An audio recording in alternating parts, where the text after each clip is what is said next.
Let's make লাউয়ের ছোলা ভাজি। আচ্ছা, আপনাদের কার কার আমার মতো এরকম অদ্ভুত ক্রেভিং হয় বলেন তো? এদিন একটা লাউ কিনে নিয়ে আসছিলাম, পরে চিন্তা করলাম যে লাউয়ের ছোলা তো অবশ্যই ভাজি করতে হবে, because it's my favourite. So ফার্স্টে আমি এখানে লাউয়ের ছোলাগুলো সুন্দর মতো কেটে নিয়েছি, আর সাথে একটা আলুও দিয়েছি, কারণ আলু দিলে এটা আরো বেশি মজা হয়। দেন এখানে আমি অ্যাড করব হাফ চা চামচ হলুদের গুঁড়া, 3-4টা কাঁচামরিচ আমি এখানে জাস্ট হাত দিয়ে ম্যাশ করে দিয়ে দিচ্ছি। এরপরে দিয়ে দিচ্ছি পরিমাণ মতো লবণ। পেঁয়াজের পরিমাণটা আমি এখানে একটু বেশি নিয়েছি, আপনারা আপনাদের স্বাদ অনুযায়ী দিতে পারেন। রেগুলার রান্না বান্নার জন্য আমি সরিষার তেলই ব্যবহার করি, তো আমি এখানে পরিমাণ মতো তেল দিয়ে দিচ্ছি। এবার আমি অ্যাড করব পুরোপুরি একটা ডিফারেন্ট জিনিস। রমজানের সময় আমরা যে ছোলা বুটটা খেয়ে থাকি প্রতিদিন ইফতারে, ওটাই আসলে আমি এটার মধ্যে দিয়ে দিচ্ছি। এটা কিন্তু আমি আগে থেকেই সিদ্ধ করে নিয়েছিলাম। এরপরে কিছু চিংড়ি মাছও আমি নিয়ে নিব। চিংড়িগুলো জাস্ট আমি এখানে হাত দিয়ে ম্যাশ করে দিচ্ছি। আচ্ছা, আমার মতো কে কে আছেন বলেন তো, যারা ভাজি চিংড়ি মাছ ছাড়া খেতেই পারেন না? সো সব ইনগ্রেডিয়েন্টস দেওয়া শেষ, এখন জাস্ট ভালো করে মিক্স করতে হবে। মুরব্বীদের কাছে শুনেছি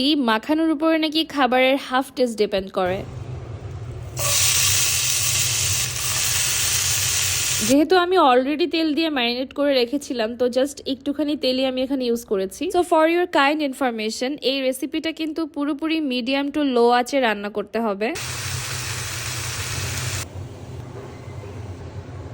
So yeah, that is it. I hope you guys enjoy this video. রেসিপিটা অবশ্যই ট্রাই করো বাসায়, আর আমাকে জানায়ও যে কেমন হয়েছে।